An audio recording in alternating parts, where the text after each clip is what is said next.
कर्मों का खेल है सारा, लौट कर तो आएगा। जो आज तुम्हें रुला रहा है उसे कल कोई और रुलाएगा। कर्म का रास्ता बहुत अजीब होता है, इसे आप जितना समझते जाते हैं ये आपको उतना ही आश्चर्यचकित करता है। लोगों को ये मिलाता है और दूर भी कर देता है। कर्म के कारण ही कोई व्यक्ति कमज़ोर हो जाता है तो कोई व्यक्ति शक्तिशाली। कर्म ही किसी को गरीब तो किसी को अमीर बनाता है। इस संसार में जो भी संघर्ष हो रहा है, जो भी मनमुटाव है, परिवार में जो कलह है, अपने आसपास लोगों के मन में जो बैर है, किसी के साथ कुछ लेन देन है, वो सब हमारे ही कर्म के बंधन के कारण है। कर्म आपके तार्किक और बौद्धिक क्षमता से बहुत ही परे की चीज़ है। जब आप इस कर्म को समझने लगते हैं तो आप घटनाओं और लोगों के साथ बंधना बंद कर देते हैं और आपकी अपने अंदर की यात्रा आरंभ हो जाती है। हमारे जीवन में अच्छी और बुरी बातें कर्म के कारण ही घटित होती हैं। जब समय अच्छा होता है तब दुश्मन भी दोस्त जैसा व्यवहार करने लग जाता है और जब समय खराब होता है तब दोस्त भी दुश्मन जैसा लगने लगता है। जिन लोगों के लिए आपने बहुत कुछ किया होता है वो भी कभी कभी आपके दुश्मन बन जाते हैं। आपके जीवन में कुछ लोग ऐसे भी आ जाते हैं जो आपके मददगार बनते हैं, जिनके लिए आपने कभी कुछ किया ही नहीं होता। इस सब में समय और कर्म की भूमिका सबसे महत्वपूर्ण होती है। कर्म हंसाता है और कर्म ही रुलाता है। एक गांव में एक किसान रहता था। उसके परिवार में उसकी पत्नी और एक लड़का था। कुछ सालों के बाद उसकी पत्नी की मृत्यु हो गई। उस समय लड़के की उम्र 10 साल थी। किसान ने दूसरी शादी कर ली। उस दूसरी पत्नी से भी उस किसान को एक पुत्र हुआ, किंतु कुछ समय के बाद किसान की दूसरी पत्नी की भी मृत्यु हो गई। किसान का बड़ा बेटा जो पहली पत्नी का था, जब शादी के योग्य हुआ तो किसान ने उसकी शादी कर दी और फिर किसान की भी कुछ समय के बाद मृत्यु हो गई। किसान का छोटा बेटा और बड़ा बेटा दोनों साथ साथ ही रहते थे। कुछ समय के बाद किसान के छोटे बेटे की तबीयत खराब रहने लगी। बड़े भाई ने आसपास के कुछ वैद्यों से उसका इलाज करवाया पर कोई राहत ना मिली। छोटे भाई की दिन प्रतिदिन तबीयत बिगड़ती ही जा रही थी और दवा दारू में उसका खर्चा भी बहुत हो रहा था। एक दिन बड़े भाई ने अपनी पत्नी से सलाह की, यदि ये छोटा भाई मर जाए तो हमें इसके इलाज के लिए पैसे खर्च नहीं करने पड़ेंगे और जायदाद भी आधा हिस्सा नहीं देना पड़ेगा।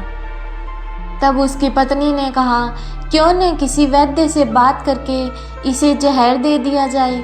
किसी को पता भी नहीं चलेगा और कोई रिश्तेदार भी शक नहीं करेगा। वो लोग सोचेंगे कि ये तो बीमारी में था और बीमारी से ही मर गया। बड़े भाई ने ऐसा ही किया। एक वैद्य से बात की, आप अपनी फीस बताओ और ऐसा करना, मेरे छोटे भाई को दवा के बहाने जहर दे देना। वैद्य ने बात मान ली और लड़के को जहर दे दिया। लड़के की मृत्यु हो गई। उसके भाई और भाभी ने बहुत खुशी मनाई कि रास्ते का कांटा निकल गया। अब सारी संपत्ति, सारी ज़मीन अपनी होगी। उसका अंतिम संस्कार कर दिया गया। कुछ महीनों के बाद उस किसान के बड़े लड़के की पत्नी को भी एक लड़का हुआ। पति और पत्नी ने खूब खुशी मनाई।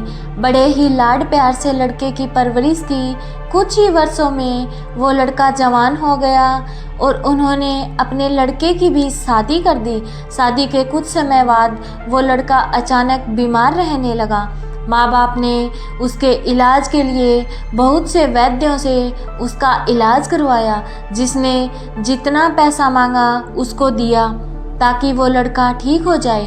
अपने लड़के के इलाज में अपनी आधी संपत्ति तक बेचकर लगा दी, पर लड़का बीमारी के कारण मरने की कगार पर आ गया। उसका शरीर इतना ज़्यादा कमज़ोर हो गया था कि जैसे अस्थि पंजर शेष रह गए हो। एक दिन लड़के को चारपाई पर लिटा रखा था और उसका पिता अपने बेटे के पास में बैठकर उसकी दयनीय हालत देखकर दुखी हो रहा था और उसी की ओर देख रहा था। तभी वो लड़का अपने पिता से बोला कि भाई, अपना सारा हिसाब तो हो गया, बस अब कफन और लकड़ी का हिसाब बाकी है, अब उसकी तैयारी कर लो। ये सुनकर के उसके पिता ने सोचा कि लड़के का दिमाग काम नहीं कर रहा है, बीमारी के कारण ये विचित्र सा हो गया है। उसने कहा, बेटा, मैं तेरा बाप हूँ, भाई नहीं।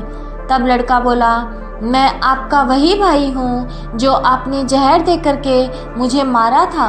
जिस संपत्ति के लिए आपने मुझे मरवाया था, अब वो संपत्ति मेरे इलाज में आधी बिक चुकी है और आपकी संपत्ति ही शेष रह गई है। मेरा हिसाब तो हो गया है।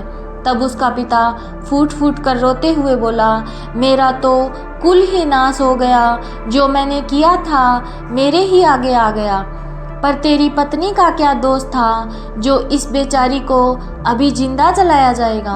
उस समय सती प्रथा चल रही थी, जिसमें पति के मरने के बाद उसकी पत्नी को भी पति की चिता के साथ जिंदा जलाया जाता था।